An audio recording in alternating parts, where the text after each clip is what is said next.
ፋኖ ህወሓት ግብጽና ኤርትራ በጋራ ሊያጠቁኝ ነው ሲሉ ጀነራሉ ተደመጡ። ጀነራል ታደሰ ወረደ በቅርቡ በሰጡት አወዛጋቢ ንግግር ህወሓት ለህዝቡ ሰላምና ደህንነት ከመጨነቅ ይልቅ ለግዛት መስፋፋትና ለመሬት ቅርመት ቅድሚያ እንደሚሰጥ በግልጽ አረጋግጠዋል። ይህንን ጉዳይ በዝርዝር ሰዓታችን በስፋት የምናስደምጣችሁ ሲሆን በሌላኛው ጉዳያችን ደግሞ ህዝቡ ሆ ብሎ ሰልፍ የወጣበትን ጉዳይና ድምፁን በከፍተኛ ሁኔታ ያሰማበትን ጥብቅ ጉዳይም በዝርዝር ሰዓታችን በስፋት የምናስደምጣችሁ ይሆናል። በሌላኛው ጉዳያችን ደግሞ ኢትዮጵያና ኤርትራን በተመለከተ በቀጠናው እየተነሱ ያሉ አወዛጋቢ ጉዳዮችንና ለኢሳያስና ለጠቅላይ ሚኒስትር አብይ አህመድ እየተላኩ ያሉ ጥብቅ ደብዳቤዎችን በተመለከተም በዝርዝር የምንላችሁ ይኖረናል። በሌላኛው መረጃችን እውቁ የሆሊውድ የፊልም ዳይሬክተርና ባለቤታቸውን ግድያ በተመለከተም ያዝንላችሁ መረጃ አለ። ሰላም ጤና ይስጥልን ውድ የታርጌት ኒውስ ቤተሰቦቻችን፣ በዚህ ቻናል ላይ የተለያዩ ወቅታዊና ትኩስ መረጃዎችን ለእናንተው ለወደ ተመልካቾቻችን በየዕለቱ የምናደርሳችሁ ይሆናል። ታዲያ እናንተም ለቻናላችን አዲስ ከሆናችሁ ቻናላችንን ሰብስክራይብ በማድረግ ቤተሰብ እንድትሆኑ እየጠየቅን ወደ መረጃው እናመራለን።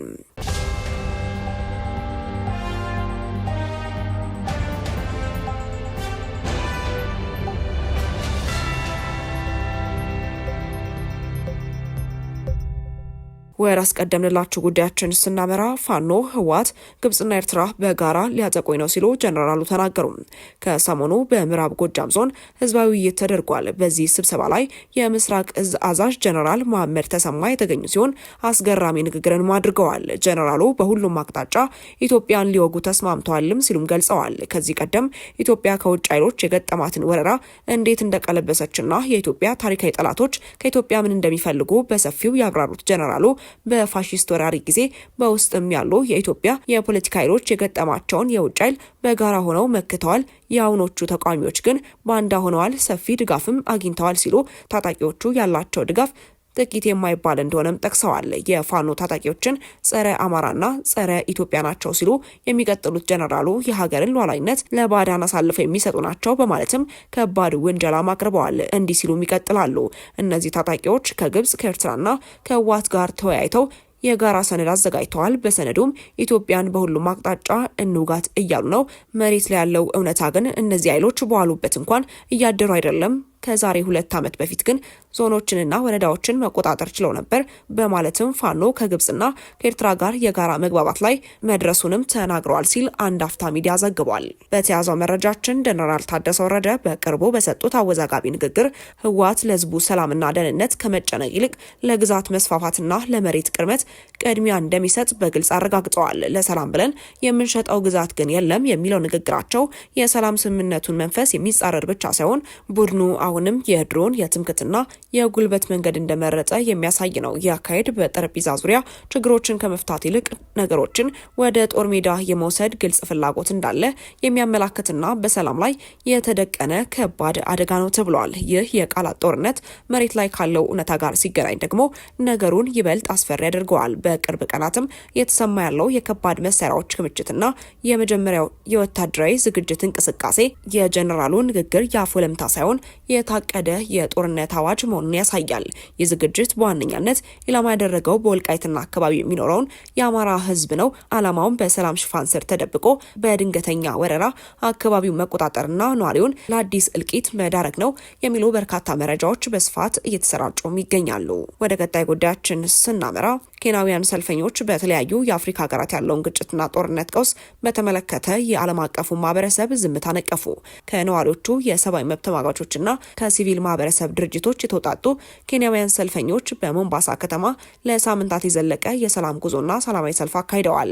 ሰልፈኞቹ ሱዳንና ኮንጎ ዲሞክራሲያዊ ሪፐብሊክን ጨምሮ በተለያዩ የአፍሪካ ሀገራት እየተካሄደ ያለው ግጭትና የእርስ በርስ ጦርነት በንጹሃን ላይ እያደረሰ ያለው ጉዳትና ሰብአዊ ቀውስ እየተባባሰ ባለበት በአሁኑ ሰዓት የዓለም አቀፉ ማህበረሰብ ብዙም ለጉዳቱ ትኩረት አልሰጠውም በሚልም ተችተዋል። በአህጉሪቱ የተለያዩ አካባቢዎች የተደረጉ ያሉ ጦርነቶች በአስቸኳይ እንዲቆሙም ሰልፈኞቹ በአጽንኦትም ጠይቀዋል። ልዩ ልዩ መልእክቶችን የሚያስተላልፉ የተጻፉ ባነሮችን የያዙና የሰላም መዝሙሮችን የሚዘምሩ ሰላማዊ ሰልፈኞች በጠፈራማዋ የሞምባሳ ከተማ ለሳምንታት ባካሄዱት ሰላማዊ ሰልፍ በአብዛኛው የተፈጥሮ ሀብቶችን ለመቆጣጠር በሚደረጉ የእርስ በርስ ሽኩቻዎች በአህጉሪቱ በተለያዩ አካባቢዎች የተደረጉ ያሉ ጦርነቶችን ለማስቆም ለማስቆም የአፍሪካውያን ድምጽ ጎልተው መሰማት እንዳለባቸው አስገንዝበዋል። በአሁኑ ሰዓት በሱዳን ወይም በኮንጎ እየተካሄደ ያለው ጦርነት ነገ እኛም ጋር ሊመጣ ይችላል፣ ምክንያቱም እኛም ጋር የተፈጥሮ ሀብት አለና ሲልም ከሰላማዊ ሰልፈኞች መካከል አንዱ የሆነውና የኬንያ ኮሚኒስት ፓርቲ አክቲቪስቱም ተናግሯል። ሱዳንና ኮንጎን የመሳሰሉ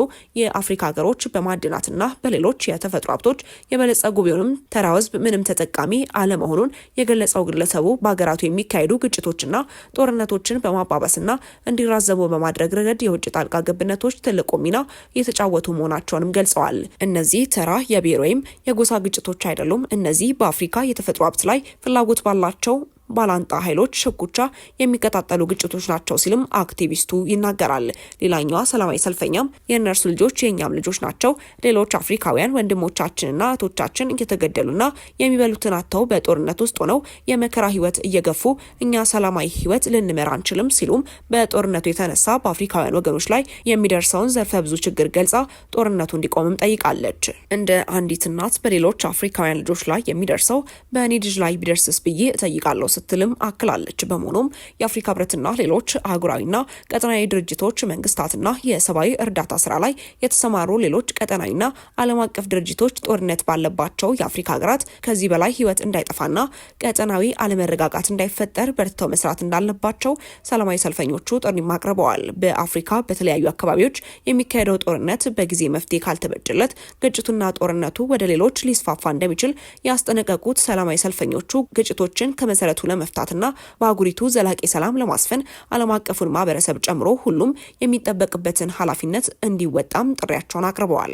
ወደ ቀጣይ ጉዳያችን ስናመራ እውቁ የሆሊውድ የፊልም ዳይሬክተርና ባለቤታቸውን ግድያ አስመልክቶ የወጣ ጥብቅ መረጃ። እውቁ የሆሊውድ የፊልም ዳይሬክተር ሮብ ሬነርና ባለቤቱ ሚሼል በቤታቸው ህይወታቸው አልፎ መገኘታቸው ተገልጿል። የአካባቢው ባለስልጣናት በሎስ አንጀለስ በሚገኘው ቤታቸው ዳይሬክተሩና ባለቤቱ ተገድለው የመገኘታቸው ክስተት በምርመራ ላይ መሆኑን አስታውቀዋል። ግልጽ የግድያ ጥቃት እንደተፈጸመባቸው ሲያመላክት ፖሊሶችና የእሳት አደጋ ሰራተኞችም ወደ መኖሪያ ቤታቸው ካመሩ በኋላ ክስተቱ ላይ ምርመራ መጀመሩም ተመላክቷል። ሬነር በሆሊውድ ቆየት ያሉ ተወዳጅ ፊልሞችን ዳይሬክት በማድረግ ይታወቃል። በዳይሬክተርነት ከሰራቸው ፊልሞች መካከልም ኤፊው ጉድሜን ይገኙበታል። የ78 ዓመቱ ዳይሬክተር እናም የ68 ዓመቷ ባለቤቱ ሚሼል በቤት ውስጥ ህይወታቸው አልፎ መገኘቱ ለፊልም አፍቃሪያንና ለሆሊውድ አሳዛኝ ክስተትም ሆኗል። ወደ መጨረሻው ጉዳያችን ስናመራ የኢትዮጵያና የኤርትራን ጉዳይ እንመለከታለን። በኢትዮጵያና በኤርትራ መካከል ያለው ውጥረት እየተባባሰ በመጣበት ወቅት የተባበሩት መንግስታት፣ የአውሮፓ ህብረትና የአፍሪካ ህብረት ኮሚሽን የአልጀርስ ስምምነት የተፈረመበትን 25ኛ ዓመት ምክንያት በማድረግ ሁለቱ ሀገራት ሉዓላዊነታቸውንና የግዛት አንድነታቸውን እንዲያስከብሩ ጥሪ አቅርበዋል። የጥሪ በተደጋጋሚ ከተለያዩ ሀገራትም ለኢትዮጵያና ለኤርትራ እየደረሳቸው ይገኛል። ለኢትዮጵያና ለኤርትራም እየደረሳቸው ይገኛል። የአፍሪካ ህብረት ኮሚሽን ሊቀመንበር የአልጀርሱ ስምምነት የተፈረመበትን 25ኛ ዓመት አስመልክተው ባወጡት መግለጫ ላይ ኢትዮጵያና ኤርትራ ለስምምነቱ ያላቸውን ተገዥነት እንዲያድሱም ጠይቀዋል። የአውሮፓ ህብረትና አባል ሀገራቱ በበኩላቸው ባሳለፍነው ሳምንት ባወጡት መግለጫ ኢትዮጵያና ኤርትራ ከ25 ዓመታት በፊት ለተፈራረሙት የአልጀርስ ስምምነትና የዓለም አቀፉ የድንበር ኮሚሽን በካርታ ላይ ለወሰነው የሁለቱ ሀገራት ድንበር ሙሉ ድጋፍ እንዳላቸውም ገልጸዋል። ህብረቱ የአልጀርስ ስምምነት የተፈረመበትን 25ኛ ዓመት አስመልክቶ ባወጣው መግለጫም ሁለቱ ሀገራት ሉዓላዊነትን፣ ነጻነትንና የግዛት አንድነትን እንዲያከብሩም ጠይቋል። ካናዳ፣ ጃፓን፣ ኖርዌይ፣ ቱርክና ዩናይትድ ኪንግደም በጋራ ባወጡት መግለጫ እንዲሁ ለአልጀርስ ስምምነትና ለድንበር ኮሚሽኑ ውሳኔ ያላቸውን ዘላቂ ሰላም አረጋግጠዋል።